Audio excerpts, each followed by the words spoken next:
Okey, bismillahirrahmanirrahim. Assalamualaikum warahmatullahi wabarakatuh. InsyaAllah pagi ini kita baru selesai baca Yasin, baca surah Al-Kahfi, dan kita akan teruskan dengan program seterusnya, iaitu kita akan teruskan dengan usrah pagi ini. Dan insyaAllah apa yang saya nak share hari ini adalah berkenaan dengan topik kita pagi ini, iaitu tanggungjawab majikan dan pekerja dalam sesebuah organisasi. Sebelum ni kita ada share, kita ada bincangkan berkenaan dengan membaca. Yang pertama kali, yang keduanya ingat kita pernah bincang juga, kita pernah share juga berkenaan dengan masa demi masa kan. Dan yang ni rasanya topik yang ketiga lah. Topik yang ketiga kan. Rasanya topik yang ketiga iaitu berkenaan dengan tanggungjawab majikan dan pekerja dalam sesebuah organisasi. Maknanya organisasi kita ni tanggungjawab kita, tanggungjawab majikan, tanggungjawab pekerja tu. Apa yang saya boleh share kat sini, kita bagi kesimpulan dulu. Kesimpulannya, hubungan majikan dan pekerja yang harmoni merupakan satu budaya yang perlu diterapkan di setiap organisasi. Ia amat mempengaruhi keberkesanan organisasi. Ia melibatkan setiap individu yang dan berkait dengan penghayatan agama dan akhlak. Ianya harus difahami oleh setiap warga dalam organisasi. Etika kerja haruslah bersendikan keimanan dan ketakwaan kepada Allah tanpa mengenepikan hak-hak manusia yang patut dijaga. Tu dia punya kesimpulan. Selalunya kesimpulan ni dia duduk di ujung, tapi untuk artikel ni yang saya dapat daripada blog ni, dia ni duduk di awal. Dia bagi kesimpulan dulu. Maknanya dia berkait dengan agama jugalah, sebab dia ada sebut tu kan, agama kan, melibatkan keimanan dan ketakwaan kepada Allah. Tu dah ada berkaitan. Definisi ganjaran ekstrisik berserta dua contohnya. Yang ni, ada sesuatu ketika di waktu bekerja kita telah berolehi keuntungan lebih dari pekerja lain dalam membuat sesuatu pekerjaan yang sama. Ini menunjukkan nilai yang tinggi dalam bersikap jujur, boleh diharap dan boleh dipercayai dalam pekerjaan maupun dalam aspek lain. Sesungguhnya disebabkan sifat itulah baginda dikenali sebagai Al-Amin. Bukan Amin ni Al-Amin. So Al-Amin tu dia punya sifat dia jujur, boleh diharap dan boleh dipercayai. Tiga ni Al-Amin kena ingat. Al-Amin tu bukan Amin, Al-Amin. So sifat-sifat dia tu jujur Yang pertama sekali jujur. Maknanya kita kena jujur lah. Dalam buat apa-apa perkara pun kita kena jujur. Jangan dusta lah. Jujur, sifat berlawanan dia ada dusta lah kan, bohong, tak amanah. Tu sifat berlawanan bagi jujur lah. So sama juga dipercayai lepas tu dipercayai dan boleh diharap. Tu ialah sifat yang dikenali sebagai baginda, dikenali sebagai sifat Al-Amin. Yang ni sifat Al-Amin ni yang ada pada Rasulullah, pada Nabi kita. Saya juga akan nak kongsi kat sini cara bagaimana Rasulullah, sebab sebut Rasulullah tadi kan, bagaimana Rasulullah SAW menjaga amanah sebagai seorang pekerja yang jujur. Ni kita ambil contoh Rasulullah, macam mana Rasulullah jaga. Dia pun bekerja kepada Siti Khadijah, isteri baginda. Dia bekerja dengan isteri dia. Bekerja dengan isteri dia. Mana Nabi ni, walaupun dia seorang Nabi, seorang Rasul, tapi dia bekerja dengan isteri dia. So cara bagaimana Rasulullah sallallahu alaihi wasallam menjaga amanah sebagai seorang pekerja yang jujur ni, kita boleh ambil lah iktibar, kita boleh ambil sebagai orang kata contoh yang boleh kita teladani lah. Yang pertamanya jujur. Apa yang macam sebut tadi Al-Amin dia sebut jujur. Ni pun jujur dia sebut. Nombor satunya, yang pertamanya jujur. Baginda bersabda, peniaga yang dapat dipercayai dan beramanah akan bersama para nabi. Peniaga ni peniaga yang dapat dipercayai dan beramanah akan bersama para nabi. Orang-orang yang dapat dipercayai dan orang-orang yang mati syahid. Mananya dia punya makam dia tu, level dia tu tinggi lah. Amanah ni, bab amanah ni. Kan? Baginda bersabda, saya baca sekali lagi penting. Peniaga yang dapat dipercayai dan beramanah akan bersama para nabi, orang-orang yang dapat dipercayai dan orang-orang yang mati syahid. Maknanya dia dalam golongan tu, bersama dengan nabi. Dalam konteks ini, ni riwayat ni riwayat Al-Iman Al-Tirmizi. Ni riwayat hadis ni. Ni Imam Al-Tirmizi. Okey. Dalam konteks ini, kejujuran ditekankan kerana kejujuran merupakan antara elemen terpenting dalam perniagaan. Ketika kita berbincang mengenai perniagaan, seseorang Muslim, kita sebenarnya sedang membincangkan satu konsep perniagaan yang membangunkan hubungan kepercayaan di antara peniaga dan pelanggan. Dan piawaian ini tidak boleh dicapai dengan adanya dusta dan penipuan. Penting kan benda ni Maknanya satu perniagaan tu, kalau di dalam perniagaan tu adanya penipuan, adanya dusta, sebenarnya takkan berjaya. Perniagaan tu takkan berjaya. Bukan nak kata dusta tu seorang je. Semua seorang cukup dah. Seorang di antara kita ni dusta, dusta, maknanya perniagaan tu takkan berjaya. Ni sebab penting ni. Membangunkan hubungan kepercayaan di antara peniaga dan pelanggan. Penting. Maknanya kita nak, macam kita ni, hubungan kita kalau perniagaan ni lah, banyak pelanggan dengan pekerja, peniaga dengan pelanggan. Peniaga tu siapa? Kita lah, bukan saya seorang. Kita semua ni. Razi, Lena, semualah. Semua. Sebab kita ni peniaga. Kita duduk dalam perniagaan. Kita peniaga dia, kita duduk dalam perniagaan. Kalau kita tak jaga hubungan dengan pelanggan, maknanya kita dusta, kita tipu pelanggan, maknanya habis. Perniagaan kita ni takkan berjaya. Ni apa yang diterang kat sini lah. Pada suatu hari, ni Rasulullah sallallahu alaihi wasallam berjalan di kawasan pasar bandar Madinah. Baginda lalu di hadapan seorang peniaga yang menjual buah-buahan yang dilonggokkan. Rasulullah sallallahu alaihi wasallam memeriksa buah-buahan itu dengan masukkan tangannya ke dalam satu longgokan. Maksudnya dia masuk tangan satu longgokan. Kemudian Rasulullah menarik tangannya keluar dan menunjukkan jarinya yang basah kepada peniaga itu. Maknanya buah duk longgok tu, dia sekeluk masuk. Bahasa mudah lah kan. Nak kata sekeluk lah.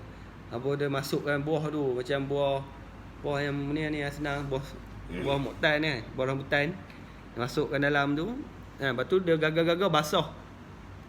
Bila basah tu, dia tanya, "Apa ini saudara?" Bahasa Arab lah tanya, ni bahasa Melayu translate. "Apa ni saudara?" tanya Rasulullah. "Terkena hujan." Dia cakap, peniaga kata terkena hujan. Terkena hujan.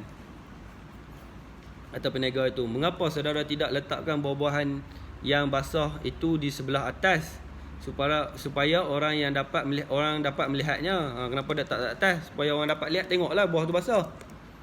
Kata Rasulullah. Kemudian baginda berkata lagi, "Barang siapa menipu, dia bukan pengikut saya." Nampak? Besar tu. Maknanya Rasulullah dia tipu lah tu. Sebabnya buah tu buruk sebenarnya. Buah tu dah pecah lama kan.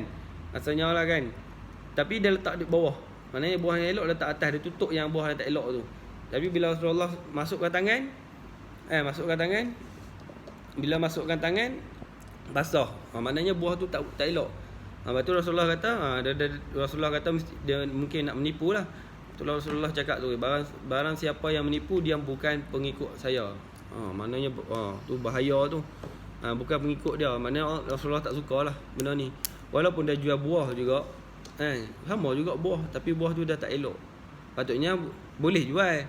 Bukan Rasulullah tak kata tak boleh jual, tapi kata tolong asingkan benda yang tak elok dengan benda yang elok. Contoh macam kita lah, barang yang kita dah pakai dengan yang barang yang kita tak pakai lagi, yang baru. Kita kena asingkan. Kalau nak bubur sekali pun mungkin bezanya daripada segi harga. Contoh macam tu kan, orang yang ni orang dah pakai dah second hand. Okay, kita jual juga, boleh jual, tapi harga dah macam ni. Harga dah mungkin separuh ke, 2/3 ke daripada harga sebenar ke. Sebab dah pakai. Tu kena ingat juga, kadang-kadang kita anggap benda tu biasa kan, macam tak ada apa kan. Tapi kita kena fikir tambah-tambah yang barang kedai kan, Razi kan. Kita tengok kalau barang ni rasa-rasa dah pakai kan, okey kita asingkan. Bukan tak boleh jual. Boleh jual. Kan. Kita asingkan, kita beritahu okey barang ni dah pernah pakai tapi elok lagi. Tak ada masalah sebab situ silap pasang je. Macam tu kan, contoh kan. So kena asingkan. Sebab penting ni memang Rasulullah sebut sendiri. Nabi sebut sendiri kan. Yang paling kita takut ni dia bukan pengikut saya, pengikut Nabi. Yang tu lah yang paling bahaya sekali lah. Maknanya Nabi pun sampai ke Nabi tak suka lah peniaga macam ni. Nabi tak suka. Okey. Yang keduanya lemah lembut. Lemah lembut. Cara ni cara Rasulullah lah. Tadi jujur kan. Okey, ni lemah lembut. Lemah lembut ni bagaimana? Bagaimana Rasulullah SAW sentiasa mengamalkan sikap baik hati dan lemah lembut ketika menjalankan perniagaan. Jabir telah meriwayatkan bahawa Rasulullah SAW telah bersabda yang bermaksud Allah Subhanahu Wa Taala mencucuri rahmat kepada orang yang berbuat baik ketika ia berjual, ketika ia membeli dan ketika ia membuat tututan. Jabir, maknanya Rasulullah telah bersabda, Rasulullah mencucuri rahmat. Maknanya bukan Allah mencucuri rahmat kepada orang yang berbuat baik ketika proses jual beli ni. Bukan sekadar penjual tapi pembeli sekali. Maknanya penting benda ni. Lembah lembut, jujur ni maknanya Allah bagi rahmat dekat dia. Macam mana kita nak dapat rahmat? Cara kadang-kadang benda ni simple je. Kita dok ingat rahmat ni kita kena tolong orang, kita kena bagi sedekah kat orang, kena bagi makan orang je, tapi dengan sikap kita, akhlak kita pun kita lemah lembut, jujur dengan orang, tu pun rahmat dah Allah boleh bagi kat kita. Benda yang mudah. Kan? Ingat Allah sallallahu alaihi wasallam Allah Subhanahu Wa Taala mencucuri rahmat kepada orang yang berbuat baik ketika ia berjual, ketika ia membeli dan ketika ia membuat tututan. Tututan maknanya tututan ni kita minta duit kan. Macam kita memang ada tututan lah. Kita buat kerja, kita keluarkan invoice, kita keluarkan surat tututan. So dalam kita menuntut tu kita berlemah lembut. Penting kan. Kadang-kadang kita kata orang hutang kita, apa nak lemah lembut pula? Minta dah tu hak kita. Memang hak kita tapi cara dah tu. Mungkin kita berkeras, customer terjadi silap, marah orang kita tak mau bayar tu ataupun lari tu Tapi dengan sikap lemah lembut kita, apa yang Rasulullah bagi contoh ni, mungkin orang tu lembut hati juga dan boleh dia buat bayaran tu kepada kita kan. So pentinglah kita duk ingat kita kena guna kekerasan untuk dapatkan kita punya payment, kita punya bayaran. Sebenarnya tak lah kan. Tapi Rasulullah pun dah sebut kat sini kan. Maknanya Allah akan bagi rahmat lagi. Allah akan mencucuri rahmat kepada orang yang berbuat baik ketika ia berjual, ketika ia membeli. Sama juga kita nak beli. Nak beli barang kan, kita nak pergi beli barang kat kedai orang lain ke, beli barang kat tempat lain ke apa-apa kan. Sifat lemah lembut tu kena ada. Tanya barang elok, walaupun memang kita ada duit, aku nak beli ni. Saya kasar apa tak. Kita tanya elok, sembang elok, cakap elok kan. So Allah akan beri rahmat. Kadang-kadang benda ni simple, kita tak nampak, kita macam benda simple beli barang. Tapi benda ni Rasulullah ada sebut. So penting lah. Penting. Okey. Tu dua lah. Satunya jujur, satunya lemah lembut lah. Ni kena ingat lah. Kita kena ada setiap daripada kita ni, termasuk saya sendirilah, kena ada sifat-sifat ni. Kena ambil contoh sifat ni. Lemah lembut yang pentingnya. Lemah lembut. Lepas tu jujur. Jujur ni lagi lah. Jujur ni memang kena ni. Sebab apa? Kalau kita tak jujur, kita ni bukan golongan yang pengikut Rasulullah lah. Rasulullah yang cakap, bukan saya cakap kan. Saya cuma baca je. Bukan pengikut dia. Maknanya kita kena jadi orang jujur. Okey. Yang seterusnya tanggungjawab pekerja. Okey, ni tanggungjawab pekerja. Ada kat sini ada 4 yang disebut di sini. Yang pertamanya amanah, yang keduanya berakhlak mulia, yang ketiganya cekap dalam melaksanakan tugas, yang keempat menyelesaikan kerja tepat pada waktunya. Ni tanggungjawab pekerja pula lah. Semualah untuk kita lah, saya pun sama jugalah. Tanggungjawab saya pun bekerja juga. Kan? Okey.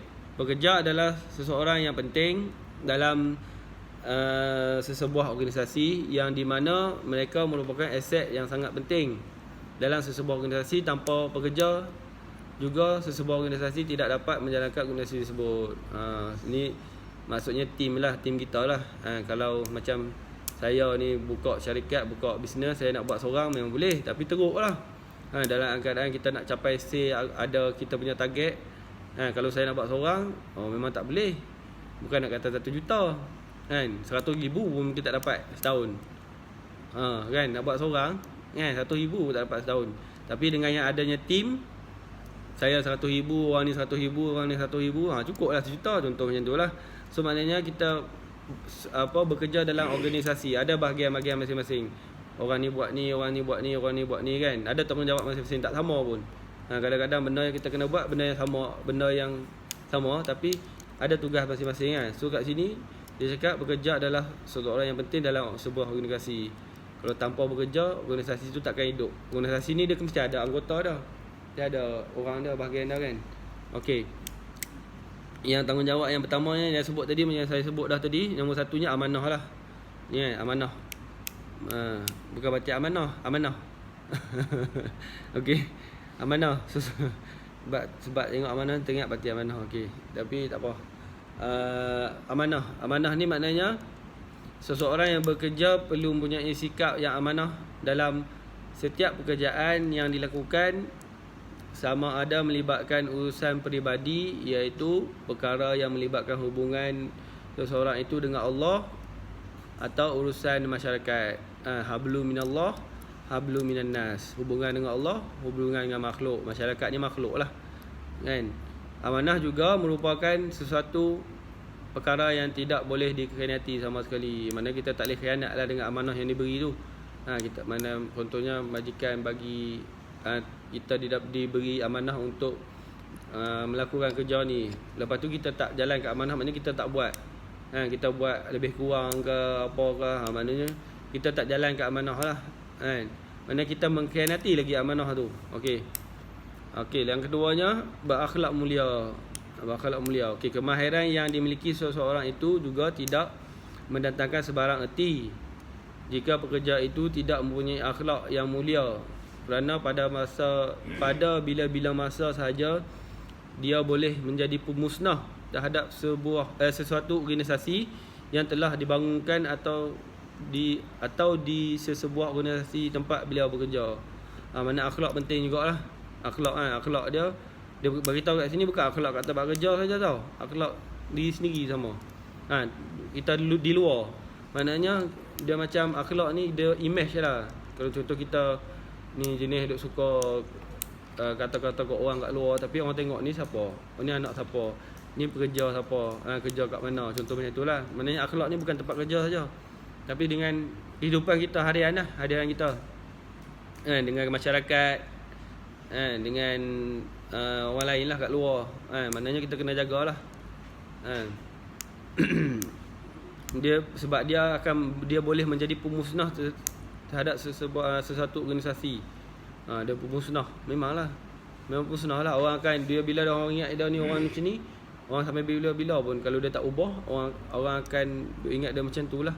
Kalau orang duk kata dia ni memang suka komplain, suka macam-macam lah, suka mengata kat orang, sampai bila-bila pun orang ingat dia macam tu. Orang tak mahu kawan dengan dia. Contoh macam tu lah. Akhlak penting lah. Akhlak sesama kita, kan. Akhlak dengan tim lah, kan. Ada juga akhlak ada batas dia, kan. So kena ingat lah, akhlak tu kena jaga. Okey, yang ketiga ni cekap dalam melaksanakan tugas. Pekerja yang baik mestilah juga mampu mempamerkan cara kerjanya dengan sempurna dan sentiasa mencuba memperbaiki mutu kerjayanya dari semasa ke semasa, dan mestilah sesuai dan dengan perkembangan dan tuntutan semasa. Maknanya cekap lah. Kita tu kan, bila kita bekerja, maknanya kita cekap dalam bidang kita tu, dalam position kita tu. Contohnya finance. Maknanya kalau dia masuk mula-mula bekerja dulu, mungkin dia kurang mahir lagi. Tapi bila lama kelamaan, tahun ke tahun, hari ke hari, minggu ke minggu, tahun ke tahun, makin lama dia makin mahir lah. Dia makin mahir dari masa ke semasa,